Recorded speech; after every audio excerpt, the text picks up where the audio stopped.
All right, we are here with Paul Chelimo, champion of the men's 5,000 meters at the 2021 U.S. Track and Field Olympic Trials. I'll go ahead and get us started. Could you talk us through the race today? It was a great race. You know, the conditions, it's exactly what I wanted. And honestly, I wanted it a bit more harder. I was prepared, but big goal was just to show up today, show up really hard and make sure I win, because I knew this would be a really tough team to make. So it was just fun out there, and I tried to do my best, enjoy the race as well, like make it honest and make sure like if we make the team, you know, we have the best team going into Tokyo. So yeah, definitely. All right. Our first question is from Sean McPherson. There appeared to be some bumping and even a little chirping during the race. Can you speak about what was happening there? Yeah, I got clipped like a lot of times. Like I would say like over 6 times getting clipped, and you know, that's not a good sign when you're racing and you're getting clipped like over 6 times. You know, chances are right that you might get tripped. And regardless, you know, I was on front like most of the time. I was leading the race most of the time, and I was still getting clipped. So what if I was in the middle in there, like in the middle of the pack? And um but that was my big goal, just show up and try to position myself and just give it all I have out there, because it's, you know, whatever I've gone through like this year, you know, last year was tough and this year was really an uphill for me, you know, like losing my brother like 2 months ago. And 2 months, that was like the peak and the time like whereby I need to be strong mentally and get the fitness going, get the training going. But then that happened, and it was just really tough to take, and it's a lot of things going on, and really, but at the end of the day, I believe in one thing: go hard or suffer the rest of your life. You know, if you don't go hard, you know, definitely you can outkick anyone in a race. Yeah. Sorry to hear about your brother. Yeah, it's all right. All right, we have a question here from Eric Bull at Dystat. Paul, especially with the way the 2019 U.S. Championship race played out in Iowa, how good did it feel to be able to win a sprint finish this time and regain your title? You know, like 2019 was kind of like a surprise to me. You know, I came in and I was confident I'm gonna win, and it's different from this year. Like this year and last year was different, because this year I came out here with a different mentality. I knew I wasn't the favorite, and I had to put in the work to make sure like I come out successful. So um, definitely, it's not gonna be easy all through. So I always have to come with my A game every year. Yep. We have a question here from Jonathan Galt. Paul, you lost your U.S. title to Bowerman Track Club's Lopez Lamong in 2019 and have had a bit of a rivalry with them through the years. What did it mean to regain the title by beating 2 Bowerman athletes today? Yeah, really, I knew their big goal was to take me down. Like today, just make sure they win, and that's what I could see in them.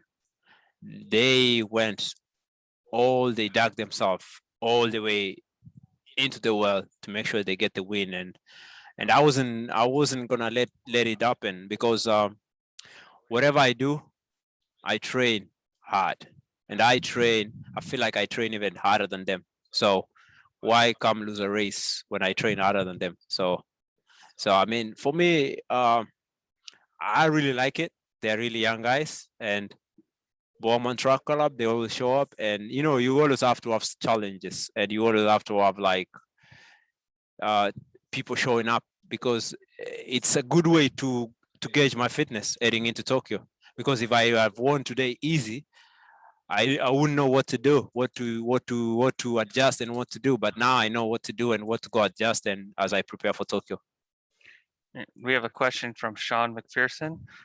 Why did you move to lane 4 on the home stretch? It's you know, like this race, everyone was fit. It's not like those Bowman guys just showed up to just get second and third. Those guys showed up to win. So at the end of the day, it's you gotta give it to them mentally too.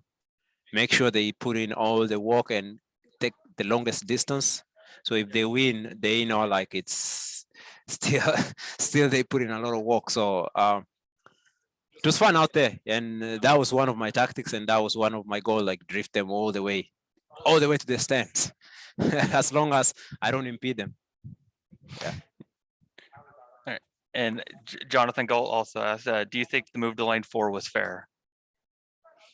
Yes, it's fair. When I didn't touch anyone's ends, I didn't impede anyone. It's fair, you know. Like when I got clipped like 10 times, is that fair? It's not fair. So at the end of the day, it's race tactics. It's race tactics. It's a race, and it's a mental game. It's not about fitness. It's not about anything else. We can show up. Everyone has all the fitness, but then it's all about tactics, mental toughness, and that's what you gotta do sometimes to get the win. As long as you don't use your hands, as long as you don't block anyone intentionally, it's that's part of the game. Because I go to a race next time, I get impeded a lot by the Ethiopians in races, a lot, but there is nothing I can do about it. It's just tactics, and it's part of the game. Yeah. All right. And Jonathan Galt would also like to ask, what did you say to the other athletes when you were clipped? What did your gestures mean? Yeah, I was I was just telling them like it's just becoming too much. You know, when you're racing and you're just preparing and racing mentally, and then you're just getting clipped like 10 times in a race. It's kind of like every lap I was just getting clipped at my legs, and it's a championship race, and it's really worrisome when such things happens, because once you get clipped and you fall down, that's it. No one is gonna say like, oh, you did this like this and this. It's a finals, and at the end of the day, they can restart the race again. So that's why I try to avoid a lot of things like that, because I've been through that. I've been in places that I've been in the middle in the race. Like I get clipped and I fall down. So the big reason is like because I have like really long legs. I have longer legs, and my tactics is I have to run at the back or the front, but the middle, like in the middle of the park, is not good for me, honestly. So that's what I think. Like that's the same thing with Mo Farah. You know, Mo Farah like has like long steps, and that's the reason why he tries his best to stay either at the back or the front, because it's when I stay in the middle, at the end of the day, it's a finals. It's a final. You can't reverse it. So yeah. And I want to remind the chat, if you have any further questions, please use the raise your hand function. Let me know you're typing. That way we can get Paul to cool down and recovery. And then we have a question here from Jonathan Galt.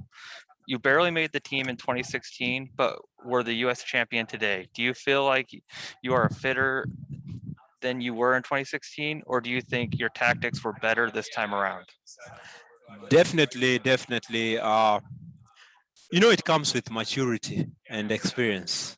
My big goal is do less racing and try show up in big championships when I'm hot and ready. So as from now all the way till Tokyo, my fitness is exactly where I would want it to be. And I'm really in a situation that I'm really strong. Because with training, if I kept training hard, it would get to a point like today I would kick, but then the kick won't be that strong. It would be kind of flat. And at the end of the day, it was a difference of like just 10 meters. So at the end of the day, it's just all about tactics and growth and maturity. So big goal is try not to go to races all year round and try to just do my best and get out there strong. And especially like you see all these years, people are running like crazy. Yes, I can go to like 5 diamond leagues and run 1240, 1250, you know, like run 1250 or something. But at the end of the day, that really wears you out. So sometimes it's just about being smart and being really there tactically. It doesn't appear that we have any further questions coming in. So I want to thank you for joining us. Congratulations on the race today, and we'll let you go to cool down, recovery, and your other obligations. Thank you. Appreciate it. All right.